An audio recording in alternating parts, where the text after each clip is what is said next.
জেগা নিয়া হ'ল। গুৱাহাটীও নিলোঁ, ডিব্ৰুগড় নিলোঁ, যোৰহাট নিলোঁ, গোলাঘাট নিলোঁ, মেৰাপানীটো দেখালোঁ। তাৰপৰা লাষ্টত ডক্তৰে গুৱাহাটীলৈ ৰেফাৰ কৰিলে। তাই পইচা পাতি নাই, টনাটনি কৰি পঠিয়াই দিলোঁ। এটা অপাৰেশ্যন কৰিলে।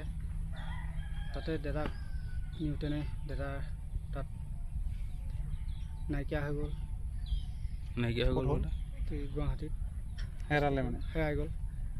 এতিয়া তাকে পুলিচ প্ৰশাসনকো কৈছোঁ, আমাৰ অজন্তা বাইদেউকো কৈছোঁ আৰু হেমন্ত বিশ্ব শৰ্মা ডাঙৰীয়াকো কৈছোঁ যাতে আমাৰ দাদাক উলিয়াই দিয়ে আৰু আমাৰ এই নবৌকো যাতে বেমাৰটোৰ কাৰণে সহায় সহযোগ কৰি অনুৰোধ কৰিছোঁ যাতে সহায় সহযোগ কৰি দিয়ে।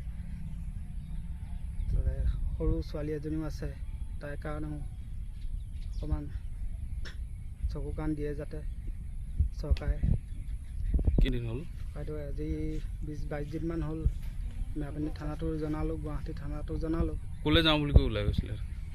নবৌৰ লগত গৈছিলে হস্পিটেললৈ। তাৰপৰা হস্পিটেলৰ পৰা ওলাই নবৌলৈ কিবা আনোগৈ বুলি গৈছিলে, তাতে নাইকিয়া হৈ গ'ল। গুৱাহাটীত আজিলৈ কোনো একো সন্ধান একো নাই আজিলৈ। এবছৰত মই যিখিনি ট্ৰিটমেণ্ট কৰিব লাগে কৰিছিলোঁ ভাল হ'ম বুলি, কিন্তু আজিলৈকে ভাল নহ'ল মোৰ সেই ট্ৰিটমেণ্টত। গুৱাহাটী গ'লোঁ, ডিব্ৰুগড় গ'লোঁ প্ৰথমতে, তাৰপৰা যোৰহাট গ'লোঁ, যোৰহাটৰ পৰা গোলাঘাট গ'লোঁ, গোলাঘাটৰ পৰা যিখিনি সম্পত্তি মাটি বাৰী আছিলে চব বিকি শেষ হৈ গ'ল। এতিয়া লাষ্টত আৰু লাষ্ট পৰ্যায় মোৰ এতিয়া মানুহজনক নিছিলোঁ, মানুহজনো আধা ৰাস্তাতে হেৰাই থাকিলে চিভিলৰ ভিতৰতে। কি নাম তেখেতৰ? তেওঁ নবীন বৰা। সেৱা আজি এমাহে হ'ল। ক'ত হেৰালে? গুৱাহাটী চিভিলতে হেৰালে তেওঁ। তাৰপৰা চিভিলত অপাৰেশ্যন কৰিবলৈ নাপালে, তেওঁ হেৰাই থাকিলে। তাৰপিছতে অপাৰেশ্যন কৰাৰ পিছত মই এতিয়া ঘৰলৈ গুচি আহিলোঁ আৰু মোৰ এতিয়া অপাৰেশ্যন এটা আছে আৰু এতিয়া মোৰ এই পেট কাটি পেলাই পাইপ লগাই থোৱা হৈছে। এতিয়া এই অপাৰেশ্যনটো যেনিবা আজি মাতিছিলে, আজি এতিয়া যাবই লাগে।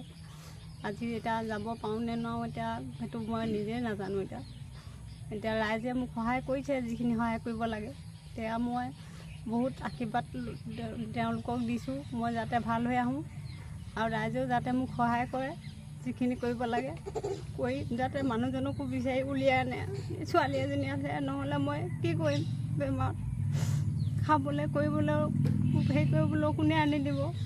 বেমাৰটোত যদি মই ভুগিয়ে থাকোঁ এনেকৈ, যদি ভাল হৈ আহোঁ মই হাজিৰা কৰি হ'লেও খুৱাম বাৰু।